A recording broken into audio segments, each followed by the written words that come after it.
Hi everybody, Russ and My Hammers 11. Hope you're all safe and well. If you're new to the channel, please consider subscribing, hitting the bell icon so you're made aware of any time I put new content on. Obviously, we're still doing our weekly, game showy things for Iron Supporting Food Banks, the charity, and hopefully we'll raise that £20,000 that I said we are going to raise by the end of September. We're almost there, about 19 grand, so we're not too bad. We've about 10 days left, so it's not too bad. Today's guest, you see who it is. It's Conch. Joined us. Everyone knows his story. Joined us as a schoolboy. Then he came back, thankfully. 2 years at the club. 2 years at the club. Obviously, FA Cup final. We'll talk all about that. Played 70 times for the club, scored 2 goals, one very important goal, which we'll talk about later. And it's Conch. Hey, how's things with you, man? How you doing? Yeah, all good, mate. Thank you. Want to say enjoying back to football, but it's not obviously the same because there's no fans or nothing. But enjoying this back up and running, and hopefully it stays that way at the moment. Yeah, hopefully. How was the whole sort of lockdown with you and the kids and like homeschooling and stuff like that? Yeah, the homeschooling was quite difficult. My wife done a lot of that, so I was quite lucky. But the lockdown in itself was not too bad for me. It's a weird one. I've not had as much time with my kids on a one-on-one basis, really. So I've done a lot of stuff especially with my little boy in his football. So it was nice for me and him to get a bit of bonding and get playing football, which obviously I love and he loves as well. Yeah, no, exactly. You're right. I think it's helped a lot of families, definitely. I spend obviously, how many 20 odd years, with football and stuff, and same with me, sort of working at the office full time in London. It's so much. It was just lovely having a bit of. It feels weird now that she's back at school. You know what I mean? It's like, and I'm still at home, I'm like twiddling my thumbs here. I know, but all the rumours now, they keep hearing they're going to get extra off for October or it might lock down again, and it's probably. They've just gone back and they're with their friends and they obviously love it. And I just said to my little girl, you might get 2 weeks. I don't want 2 weeks off. No, they don't. So they don't. That's nice to hear that she wants to be at school as well. Yeah. No, it is definitely, and it is. You said it's important. I mean, although to be honest, I'm not being funny. It's like the kids. I mean, you got it's like older boys and little girls and stuff, and it's. What they can do with technology nowadays compared to it's like, could you imagine if like we were locked down and we were like, I don't know, 8 or even like 13 and we've got like our Nokia 3310s, you've got no Netflix, you just got Snake. Yeah, they don't know how lucky they are. No, they don't. Especially when my 8-year-old daughter's teaching my mother-in-law how to FaceTime and WhatsApp and stuff. It's absolutely brilliant. I love it, man. I love it. But it is, and then she said football's back and yeah, it was good. I mean, obviously, with the stuff with the academy, sort of the loan stuff you do. Yeah. Obviously, during lockdown, it must have been like a weird time because you were trying to keep in touch, but they weren't. How did it all work with you? Yeah, so it's quite difficult. So obviously, my role is like you say, the loans and all that. So the lads that go out on loan, I try and visit the training ground. I go to the games to watch them and make sure everything's good with them, and if they're fitting in whatever club they're at as a club, and making sure that everything's okay, but. Obviously, everything got locked down, so I wasn't allowed to travel. I wasn't allowed to go to see them, which everything was on the phone, which it's not the same as seeing them face to face. And even now, like there's players ready to go out on loan, but it's so difficult at the moment. We've got young Dan Kemp gone out, but to go and visit him, to go to see, make sure his accommodation's fine and the boys are right. It's just not doable at the moment. It's going to be a tough time, especially for the young ones who need a little bit of guidance and looking after. Yeah, no, exactly. We had Zav on the other day, and we was talking about the under 14s and stuff. And I know you did the under 15s and stuff as well beforehand. And it was just really awkward, because it was like, you started off all the Zoom calls and stuff like that, and it's like, well, you get a bit of Zoom fatigue, don't you? Really, there's only the so kids much as you well. can do, and you can say or look at on the Zooms, don't there? So it's going to be difficult times, and let's hope we don't go back into lockdown for everyone's sake. No, exactly, totally, and obviously, and the in between that, all the Billericay stuff came up as well, innit? So yeah, it does, yeah, and they're probably the ones who are suffering a little bit. Not just Billericay, I meant the non-league stuff because they're not allowed fans in, and that's how they make their money through the turnstiles, and people just going to watch them on a Saturday or Tuesday, Wednesday night, but. it's going to be tough for them, especially if again, like, they're not allowed any fans in, and only time will tell with the lower league clubs like that. Yeah, no, you're right. You're right. It's one of those things, and I think, to be honest, I mean, you've got obviously, you can see the pyramid as a whole, because obviously the kids Yeah, in the and obviously the yeah, Billericay from most like West Ham and Arsenal, Tottenham, Man U, whoever, they live in this Premier League bubble, and it is like you don't realise the effect it's having on the people lower down. We say that we're struggling because of COVID as a yeah. club, and it's like, well, look at Yeah, no, you're Orient. right, but obviously everyone is not like that, are they? They Nah. support ourselves, like West Ham and Man United and Chelsea and Arsenal, and it's affecting them, yeah. But Yeah. that's all people see, because that's all they support. But It's true, yeah. When you're in that lower leagues, if you like, and non-league, it's a lot tougher down there than at the top. Yeah, definitely. I mean, you see, is it today? Orient might have to forfeit their game because they can't put a team out. And I it's see, yeah, because the players got COVID and everything. So yeah, but it must be weird because obviously Harry Kane sponsors Orient, doesn't he? Sponsors the team, so it's it must be weird. They'll have it on the back and the front as well. But I see some of the two teams that's played against them recently, Plymouth, and it was another team. They've all got to have the testing done now, but that's going to cost them money, which they can't really probably afford it, and it's just one thing after another at the moment, isn't it? Yeah, it's mental. But anyway, we'll look back, Paul. That's what we do with this channel. We don't do any, everyone does all the the up to date stuff. We look back and look at sort of nostalgia and times gone by. So obviously, everyone knows you're a West Ham fan. It's like but. Why? I know you was born in the area. Was the family or West Ham? Was you always going to be West Ham? Was there any option to move to support another team? No, yeah, well, my dad's a Man United fan. Oh, right, yeah. But my mum was a massive West Ham fan, and when I used to go to West Ham, it was my mum always took me to the Upton Park, stood behind the goal in the North Bank, and my mum took me everywhere because my mum was a mad West Ham fan when she was growing up as well. So. I'm not sure how, because her mum and dad was Arsenal. Yeah. And her brothers was Arsenal. So I don't know how she got the West Ham side, but me and my mum have Clabberton Blue. Yeah. Through and through, really. Yeah. for thick and through thin. Yeah. So obviously, we know you're fat, you're a fan, but obviously, what we like to do for anyone who's played for West Ham, we like to, and obviously the fans, we ask the fans like that same question, why are you a West Ham fan? But then we also ask the players, how did you become to play for West Ham? So we know you're a schoolboy and you went and then you came back. In that transfer to join West Ham, how did it happen? What was what went through what was the process? Do you remember? Yeah, I do. I was obviously at Charlton and probably had a long stint there really from 16, and I was just getting to 23, 24 when I come to West Ham. So it's probably a long time now. Obviously, I know nowadays, it's probably a long time at a football club. But it was coming towards the end, and I wanted to move on. And in that summer, I went to the playoff final, West Ham, Preston, I think it was. Yeah. Or Blackpool, one or the other, in Cardiff, and I went and I spoke to my agent. I said, if West Ham get promoted, I want you to try and get me to West Ham. Really? I knew Pards liked me, and I wanted to obviously move on. So I went to the playoff final as a fan with my cousin and his family, really. So I was buzzing when obviously they won because I was back in the Premier League. And then I thought, there's a chance for me to get there. He needed a left back. I know Pards liked me. I know a little bit Charlton want to get rid of me. It's just if the money was right, I'll be able to go.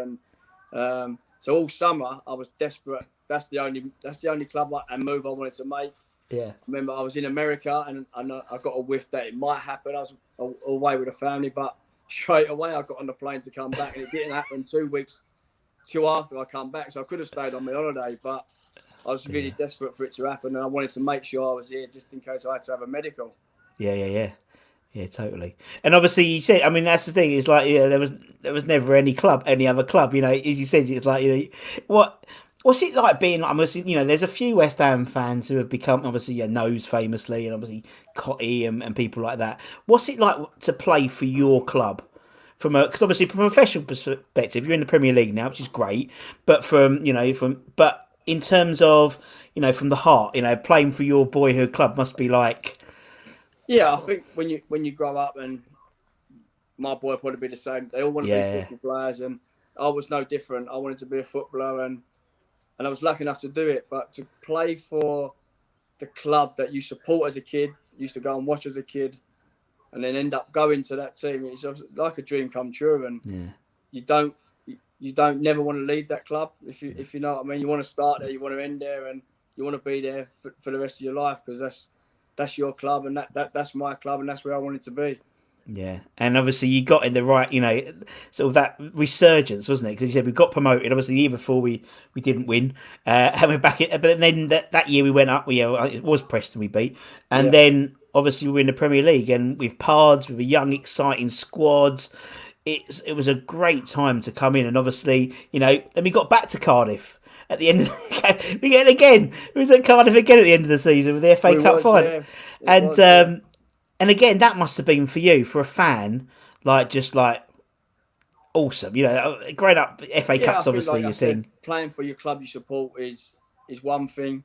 Yeah, Probably ending in that at that time, playing in the Premier League, ending up at eighth or ninth, I think is the highest the yeah, club had been in the Premier League, was obviously another thing. But getting to a cup final for the club that you support and you dream of doing is obviously another thing. And was I gutted it weren't at Wembley? Probably a little bit, but really, playing yeah, at Cardiff at the Millennium, I thought it was fantastic.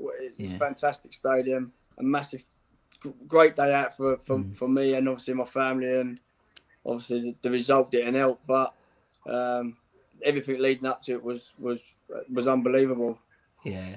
And you're right. It's like, it might, a little sort of slight tinge of sadness that we didn't win, but And obviously, that's probably a selfish thing saying about Wembley, because I've never played there and I've never played at the new Wembley, so that's probably a yeah. selfish thing. But Well, not to play in a really. cup final, Not really, because was I think it's the FA Cup is synonymous, isn't it, with Wembley, and I think part of me, I mean, I enjoyed Cardiff as a venue because I just think it had a bit of like old school Wembley yeah, about yeah, it. You could I mean, you came as a fan. They split the city in half. You had all yeah. the pubs. You could literally walk down the road and you were at the But no ground. trouble as well, was there? Nah, it was brilliant, and I mean that game. I mean the Liverpool game was just mental because you walk out and all the Liverpool fans are shaking your hand saying we Can't believe it. I know, yeah. we scraped that one. It's like yeah, we know you did, but Yeah, we're crying, but you're all right.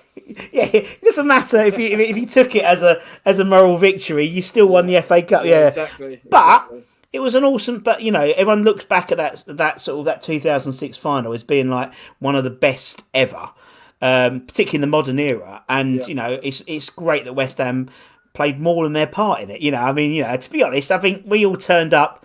I mean, from a fan thinking, we're probably not gonna do. It's a good day out. yeah. But Maybe then, like you say there, probably as a fan going into it, you probably think we're happy we're here. But yeah, when you're involved in that game and you watch back now or think back now sure, that we was 3-2 up yeah, and probably should be or won the game, it hurts, And yeah, of I course it think I only does. watched it back.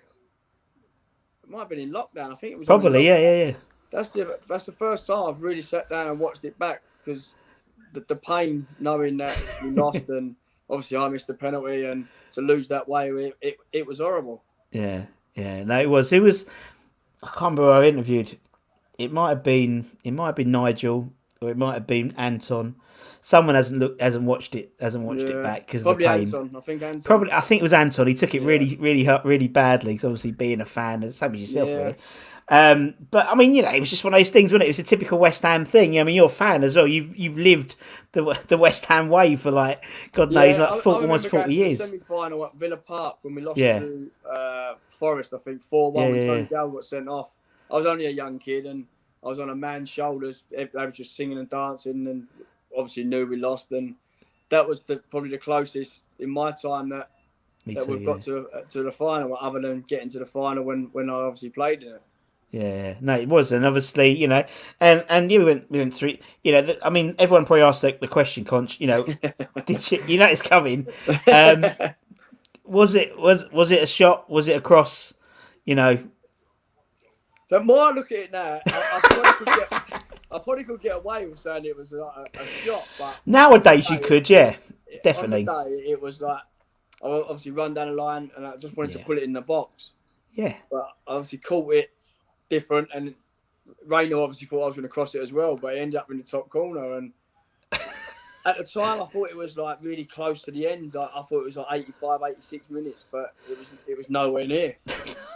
No, it I weren't. know. It must just the adrenaline and the atmosphere of the day must have just took it out of me. Yeah. But no, it was one of those days. It was like it's funny. It was actually the other day. I think I had a dream about it last night or the other night, and it was like I closed my eyes and I was there, and it was really weird, and I could just see in extra time the ball cross. And Marlon, bless him, because he had one leg. He crammed, didn't he? With the other foot, and it was like I can still see it, and it was like, oh, it was, and obviously the penalty. Please. Oh God, but yeah, no, but it's it's part of the tapestry that's being a West Ham fan. As I said, like the FA that semi-final against Forest, getting turned over and didn't stop. We had Jimmy Quinn on the other day, and he was saying it was just the most amazing atmosphere he's ever had, and we lost the game, and it's just like they're almost embarrassed by the fact. West Ham fans. It is, isn't it? Thing, and I was one of them that day, but then played in one that obviously the fans would have been the same that day. It just goes with the territory. It goes with the territory. But obviously, and being being a particular fullback as well. I think fullbacks and winners at West Ham have a special affiliation with West Ham fans because obviously you were so close to the chicken run, and all the old boys. Yeah. What's it like being that close? Because obviously at the moment we're not, London Stadium isn't that close, but being so close to the chicken run, because obviously it's such a notorious bunch of fans. I think if you look at it as a fan, it's probably scary and nervous as a player. But when you play for the club, and I think all West Ham, even now, I think if you give 110% and you ain't good enough, I think that's good for West Ham. It's when they don't see you giving 100% and you don't try and you don't care. I think that's when it affects you. But I can honestly say I tried every time I played, and I love putting on the West Ham shirt every time I played. Of course, and I think the thing is, as a West Ham fan, no one ever criticise. It's like Mark as well. It's like no one ever criticises Mark's when he puts a shirt on because he knows he's a fan. He's going to put it same as yourself, same as like TC, Anton. People, they're going to put it in.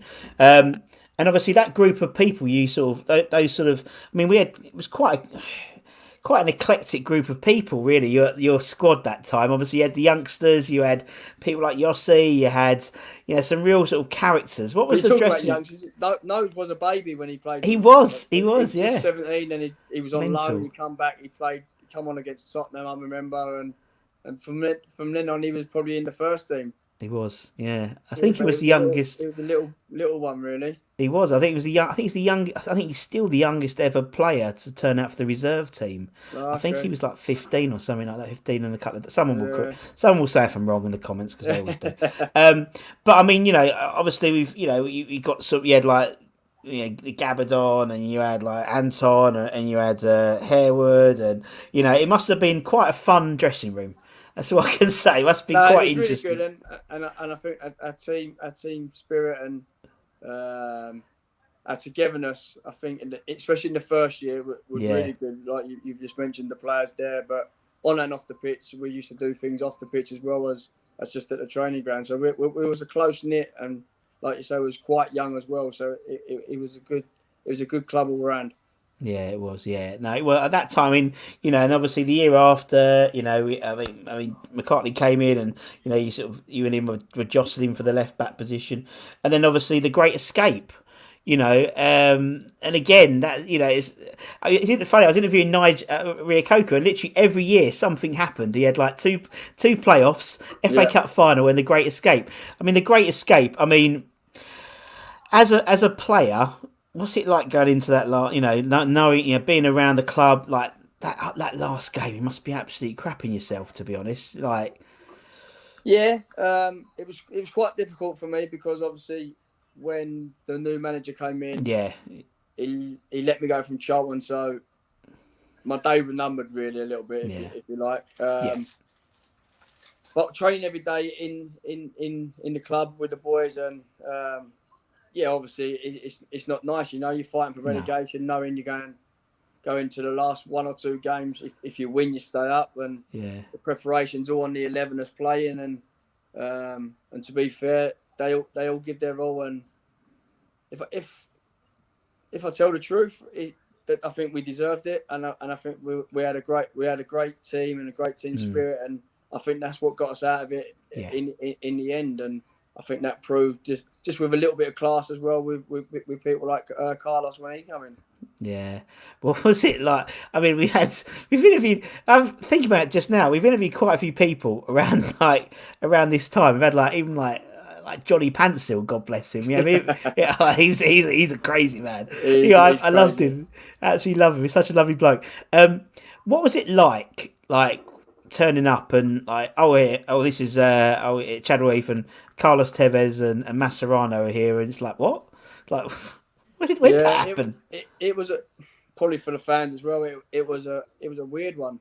Yeah, you didn't hear nothing of it, and like you said, they just rocked up at Chad O'Keefe with the manager, which we don't know how much involved he was, but if you look from the outside, he'd probably say not a lot because he didn't play Mascherano one bit, and he's a World Cup player and played for the best teams in the world, and he couldn't get in the West Ham team. So there's a little bit of politics maybe there, but that was fantastic. And every day they trained properly and they trained hard, and just to play with people like that, and you learn as a kid, as an adult, you learn from people as good as they are. Yeah, no, definitely. No, it's thinking about it, it must have been just as you said, having the experience of playing with someone like Tevez, or because he was sort of coming into the world scene a little bit, weren't he? And then a lot of people probably would not have known who he was, and until he obviously played for us, but. It was hard because he didn't speak English. No. It didn't look like he wanted to speak English, where Mascherano went and had lessons. Yeah. Tevez could say a few swear words, and that was about it. But that's what we let on to anyway for a little while. So he joined in with the players as much as he could, and like you say, we had a great bunch, and it was fantastic. Yeah. Yeah, no, we did have a good bunch of players, and it was. Yeah, I mean, I think it's probably, to be honest, Paul, it's probably the last time that I think West Ham fans sort of really were drawn to players. Do you know what I mean? It's like as a fan, it's like I mean, you literally, I think you're about 2 or 3 months older than me. So it's like in the mid-90s when you had the Moncurs and Bishops, they were like you took them to your heart, and it was like, and I think with your lot, it's because maybe they were young British players yourself. And like I said, I think I said earlier, like you don't really stay at a club that long now, so fans no, you don't want to get close to people because after a year or two, they're gone anyway, which for whatever reason, they don't end up staying at a club that obviously, well, for me, I'd want to be at and I'd want to stay at. Yeah, and then obviously, then you went off and did your thing of Liverpool's and Leicester's and stuff like that. Everywhere I went, mate, everywhere. Yeah, but then you came home, and then you came back within the coaching. How did that all happen? How did they getting back into the coaching fold? So Terry Wesley used to be the academy manager. Yeah. He come in after Tony Carr. But Terry Wesley was my academy manager at Bolton. Oh, wow. So I had a quite good relationship with him. And for the first year, I came in and just done some mentoring, like talking to the players and anything they needed. I used to try and give back what I knew, really, all my knowledge. And then from then, the year after, I became the under-15, 16 coach with Gerard and Harry Watling, which I loved. Again, I used to join in because they used to like me joining in just to help the players, really, and to try and talk to them. And then last year, I took over the loans and I'm back with Kev Keane with the 18s now, so I do a bit of both, but more or less it's my loan. I do the loan stuff, but I'm around the 18s, sometimes the 23s, but I'm around both groups, and I really enjoy it. I just want to give something back that probably when I was younger and I didn't have another player to talk. Obviously, their coaches, they talk to you, but coming from a player, sometimes it's a little bit different, and hopefully I can give that back to them. Yeah, sure, and it's great that actually Zavon mentioned the other day, it's like every age group has an ex-West Ham player in At the moment, it's really good. Yeah, she's brilliant. Yeah. You know, particularly as you said, with like, you know, with the perception of West, you know, of football in general, not just West Ham, but football in general, losing identities, and you know, Yeah. and you know, Yeah. it's And great I that they think, like still you have say, it. we got obviously myself, Zavon, you got Coley, Yeah, but people that know the club and played for them, and probably, if I say loved it, because I know I did, so I can yeah, say that I loved the club, and I still do. So for me to work back at the club that I played for and want to be a part of it is again something that I love.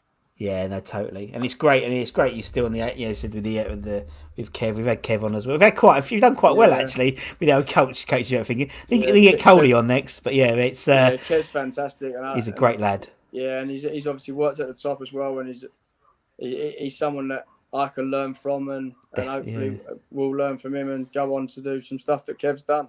Yeah, I mean, he's literally been in every position, isn't it? He literally went through, he was in caretaker, Yeah, assistant, first team, he done everything at the club, yes, actually. yeah. He hasn't done the tea yet, that's the only thing he's got to do left. He can do that when Not he's yet. finished. Right, let's go on to the 11, because this will be interesting. So basically, everyone we get on, bar I think Harry Redknapp's the only one who hasn't done it. He ducked out of that one. Yeah, I bet he did. He had a call. We had a call coming. I've got a call coming, Russ. Sorry. Right. Anyway, so the idea is we pick 11 players from your time at the club. So when you play for the club, so you can play whatever formation. I'm not really fussed. But it's if you were picking the 11, you can obviously play yourself, obviously. But it's really interesting. So it's see how people, you know, who you enjoy playing with, and obviously, you know, it's only a bit of fun. We don't, you know, we're not slagging anyone off, but it's just all a bit of fun. Yeah, And yeah. all the play, I mean, the fans have done it. I think you're probably about 180th interview we've had, so we've done quite well. Considering we only started this lockdown, so it's not too Yeah. bad. Right, so we'll start off in goal. I think, you know, in goal, who would you have? Who's going to be in goal for the Conch 11? The tough one, because I love Jimmy Walker, because Yeah. Jimmy it was probably third choice. We've got him on Wednesday, so you know. Yeah, So I love Jim, and I still speak to him now. So, but I'd probably say Roy Carroll. I thought he was really good when he came to the club, and just the presence in the goal, that talking and his attributes to the team. I thought he was fantastic for us. yeah. And he's like, you know, obviously he came with a big pedigree, didn't he? Obviously Man United and Yeah, he stuff like did. that. Yeah, he did. But and he integrated himself nicely. You know, I heard into the allegedly, bless him. But yeah, the good old Cal. Yeah, no, good man. Right, okay, we're going to play a 4-4-2. Paul, going to do anything different? What are we going to do? I think I'll stick to that. Yeah, because Yeah. when I played Okay. with Pars, it was like a 4-4-2. So Yeah. All right. Okay. So who's going to be left back? I might have to play myself. You got to play yourself, Con. Yeah, You've got to get I those might play appearances up. As much as Clive Clark was there when I was there, and we used to get on Clark, really well. God, Clive, yeah, I remember him. Yeah, I'd have to play myself in the West Ham team, mate. Yeah, FA Cup final, FA Cup Exactly, Cup I'd have to goal play scorer. myself. Got to play yourself. I mean, how many bloody, you know, in the it's only you, Ashton, and Trevor Brooking have scored an FA Cup final since I've been alive. So there you go. So there are three of you. Right, okay, you're left back. Who's going to go right back then? This is a really tough one because he probably played half the games and then was suspended for most of them. But Thomas Repka, I used to love playing with Thomas. I think Absolute nutter. he was a nutter, but he used to give his all.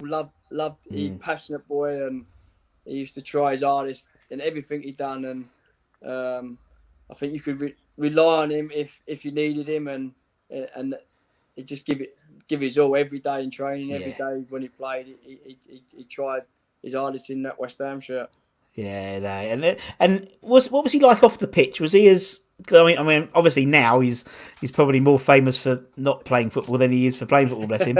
But what was he like as a player, like a person off the pitch? You know, was he calm? Did he flip? No, yeah, it was calm. But Yeah. if we went out for food or whatever we done, he used to be involved. He used to always try and get involved. He was like a fake Englishman, if you like, because we had a lot of English players, and he was like a fake Englishman. But he was a top man and top guy. He was.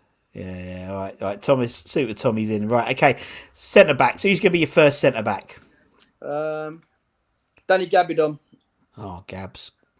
Yeah, he signed probably the same day as me, and him and Ginge both signed together. So I think we had a good combination, me and Gabs, and it was really a pleasure to play with him.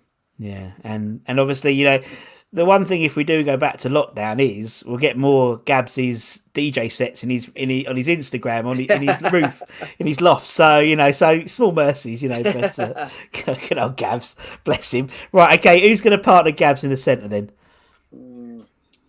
This is a tough one for me. I'd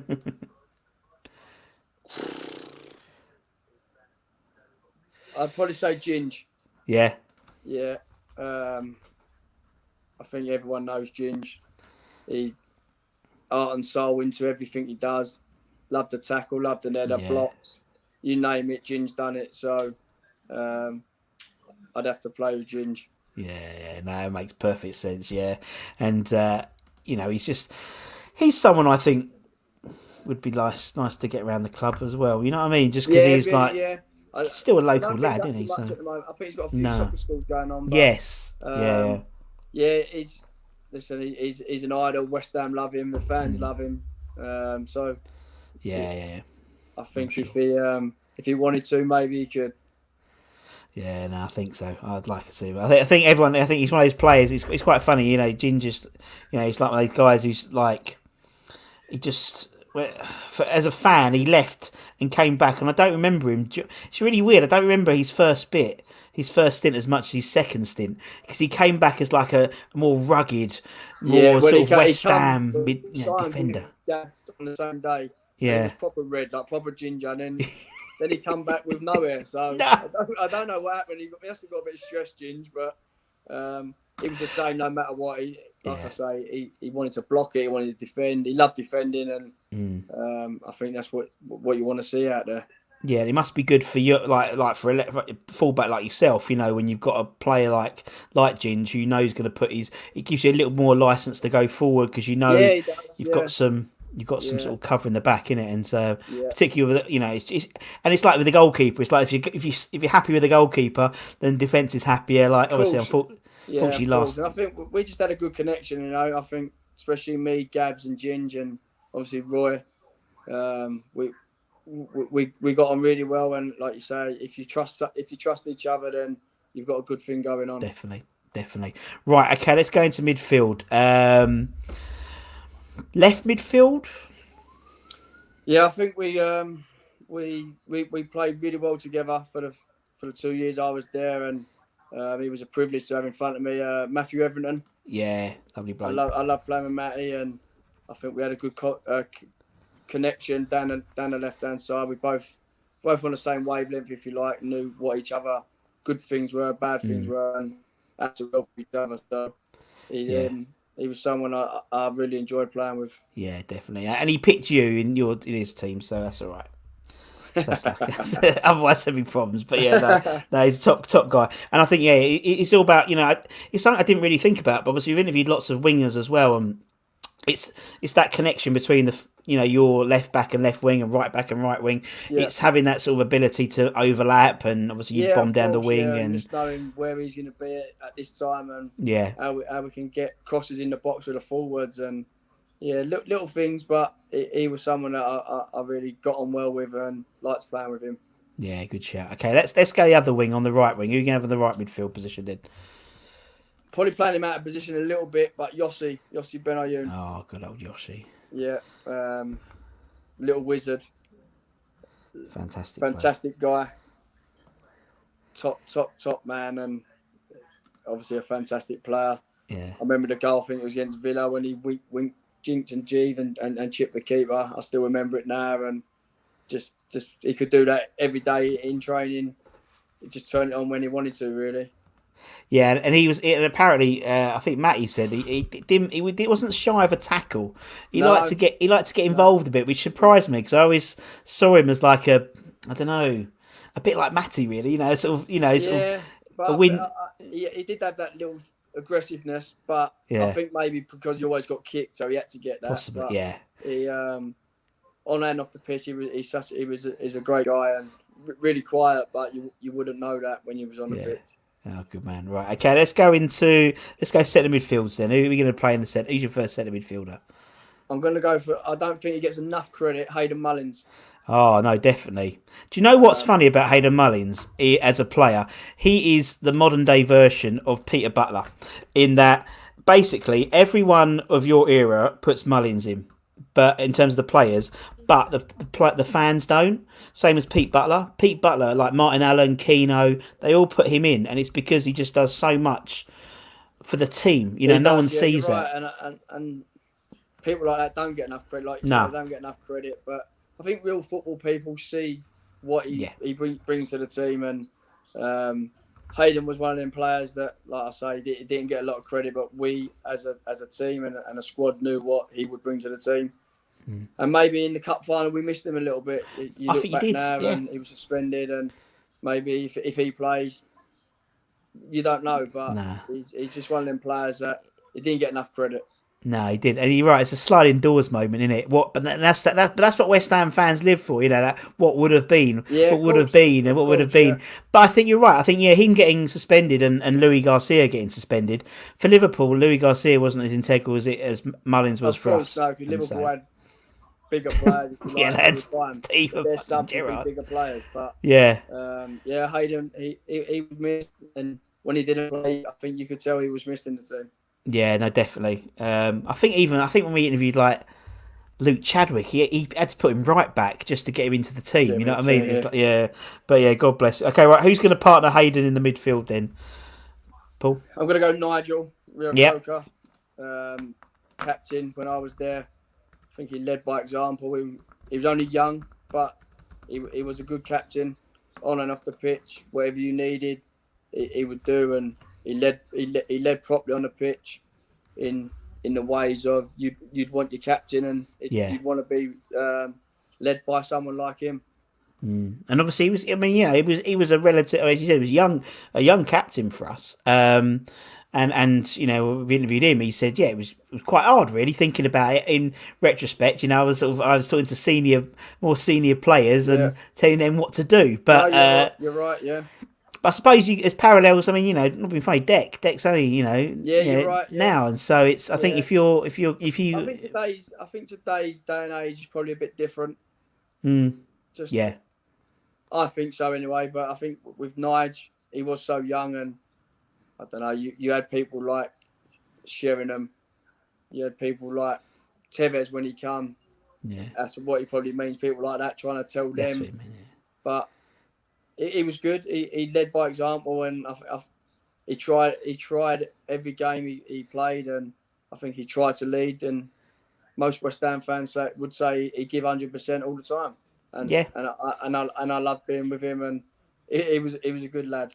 Yeah, and you're right. I mean, you're right when you say if people put in 100%, you know, they can forgive them for not being like, you know, like Kevin De Bruyne, but it's that effort in it. And you're right. And that's the frustration with some fans, isn't it? And I think that's why it's so good to have you guys in the coaching positions at West Ham, because that sort of type of stuff can be imparted to them. You know, so you know, to the kids coming through, you know, that's sort of what. But to be honest, that's what every fan expects. But West Ham fans seem to have that little bit more. Yeah, I think so. But for a club like West Ham, if you can't give 100%, then you shouldn't be there anyway. Yeah, true. Very true. That's what I believe, and you might get away with it lower league or lower clubs, but West Ham is a big football club, and the minimum you can do is give 100%. Yeah, no, I totally agree. Yeah, all right, Nigel's in. Who's going to be up front? Who's your first striker? Yeah, so you're killing me here because I need to play about 4 up. Well, by the way, go on. By the way, I've left Nobes out there because Nobes was only a young boy when I was there, and he was he was in and out, trained every day, and you knew he was going to be one of the best. But yeah, as a sort of a player, when the sort of the kids turn up, so when like a Noble or I don't know, someone else like turns up. Can you like look at when they're playing? You go, oh, he's got something about him. This boy, you know. Can you sort of already have an idea which ones are going to push? I think so. Yeah, and Nose was good. He used to come in, and you couldn't do it nowadays. But like he would do this for you and do that, and Teddy would say, "Make me a cup of tea," and blah blah blah. But he had a little bit of chirpiness as well, Nose, and it was good because you don't want a young boy coming over being scared of the first team, and he give what he got, but you knew he had something, and fair play to him to go and do what he's done for the football club and still going is all credit to him. But he would make it in my team if I played with him a little bit more, but he didn't play as much, so I'd love to put him in, but I can't squeeze him in yet. No, you can't squeeze him in. That's fine. But anyway, so you're some players here. So yeah. I mean, you're just trying to prolong the agony. I know that. I am. And by the way, I didn't put Paolo in cat. You know, exactly. Yeah, I didn't play Paolo. I know, but it's like the way. Oh yeah, I didn't put in. Come on, strikers. Right. I've got to pick 2 positions for 4. Right. Well, you can. What you do? Pick 2, and you can pick. You can give honourable mentions. And say, these are the 4 I'd pick, and then just go, and we'll pick. That's the way people tend to do it, to be honest, when they're struggling. We'll go with Dean Ashton. Yeah. Obviously, played with Dino. Mm-hmm. Gutted that he got injured, how he did, and what's happened to him. But I think he would have gone on and been one of the best in the Premier League. Oh, without a doubt. He was just a natural goal scorer, but he was big and he could use his body, and he was fantastic to play with. Loved playing with him. Scored some vital goals.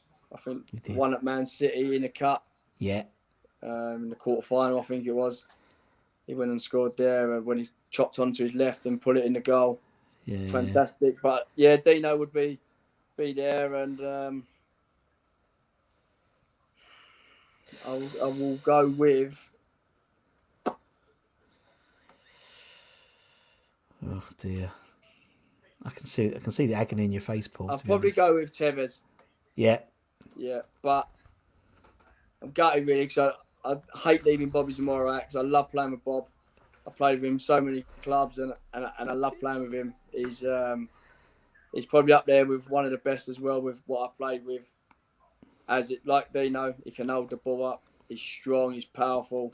Yeah, we had something inclined that we knew each other really, and obviously Teddy. I love playing with Ted. Someone to learn from, experience. Definitely. Had a great pedigree. Love to have played with him when he was a bit younger, but the stuff he could do at, I don't know, I think he was 37, 38 when I played with him. Mental, isn't it? And he was with Bobby. Did you play with Bobby at youth as well? I did, yeah. At Sarab, county level, Senrab. Yeah, and then obviously at Fulham. Of course, yeah. I went to Fulham. I played with him quite a bit, so. And you didn't pick him, that man. I'm joking. I'm joking. I'm joking. He'll kill you. Them 4 would, and then obviously Marlon as well. Of course. I love playing with Marlon. He was a little bit different, but he was powerful. He was quick. He was strong. So there's 5 players there that you can put in your team, and even today's game, that all 5 of them would get in any team. Oh, they would. I mean, you could do a couple of them at the moment, to be honest. You'd have them in your team. So I know I've only picked them 2, but them 5 would. They're all in my team really. Oh, definitely. Paul, man, look, it's been brilliant. Thank you so much for your time. I said 45 minutes, and it's 44 minutes. I'm a man of my word, if anything else. But really, really appreciate your time. So cheers, man. I really, really appreciate it. No, anytime. That's not a problem, mate. Absolute pleasure. Cheers, geezer. And obviously, thank you to everyone for watching as well.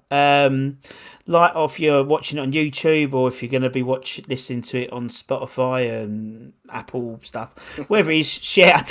One day I've got to figure out what these things are. No, mate. It's too many. It's too many. I think we're on Alexa as well now, so I think we're on Alexa. Yeah, so anyway, we'll give them a shout out. So I'm sure Alexa's everywhere on YouTube is going to be cool. But anyway, wherever it is, make sure you like, share, subscribe. Don't forget to donate to justgiving.com/Konchesky crowdfunding / Iron Supporting Food Banks. We can get that 20 grand for them. And until next time, for me and Paul, take care, everyone. Stay safe. Really, really important at the moment. Come on, you wines, and we'll see you again very, very soon.